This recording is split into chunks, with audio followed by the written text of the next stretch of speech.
ソクラテスの生涯と業績の概要。イントロダクション。ソクラテスは古代ギリシャの哲学者であり、彼の思想は西洋哲学の基礎を築いたと言われています。彼の生涯と業績について、ずんだもんと四国メタンの対話形式でご紹介します。ソクラテスの生い立ち。ソクラテスの生い立ちはどうだったのだ。ソクラテスは紀元前469年にアテナイで生まれたわ。彼の父親は彫刻家だったんだけれど、ソクラテス自身は哲学に興味を持ち、若くして哲学者としての道を歩み始めたの。ソクラテスの哲学と教え。ソクラテスの哲学とは何なのだ。どんな教えを持っていたのだ。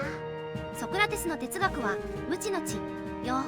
彼は自分自身が何も知らないことを知っていると考え、知識を追求する姿勢を持ったわ。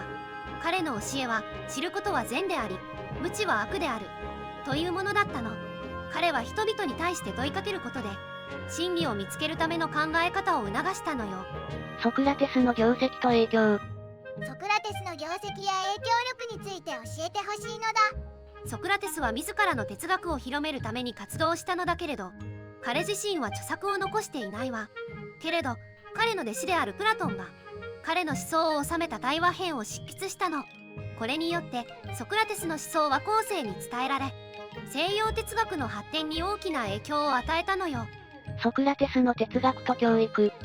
ソクラテスの哲学はどう教育に関連しているのだ。ソクラテスは教育においても問いかけることの重要性を強調したわ。彼は生徒たちに対して自ら考える力を養い、真理を探求することを促したの。彼の教育方法は問答法と呼ばれ、生徒たちが自分自身の考えを深めるための手段として用いられたわね。このような教育のアプローチは後の教育思想にも影響を与えたのよ。ソクラテスの逮捕都市。ソクラテスはなぜ逮捕され死刑となったのだ。ソクラテスは当時のアテナイの政治体制や宗教に対して批判的な発言を行い、若者たちに影響を与えたとされているわ。これが当局の反感を買い、ソクラテスは祖国の不敬罪で告発されたのよ。彼は自らを弁護する機会を得たのだけれど、有罪判決が下され、毒薬を飲んで死亡してしまったわ。まとめ。ソクラテスは古代ギリシャの哲学者であり、知識の追求と真理の発見を目指した思想家でした。彼の教えは後世の哲学者に多大な影響を与え、西洋哲学の基礎を築きました。また、彼の教育思想や問答法は教育界にも大きな影響を与えました。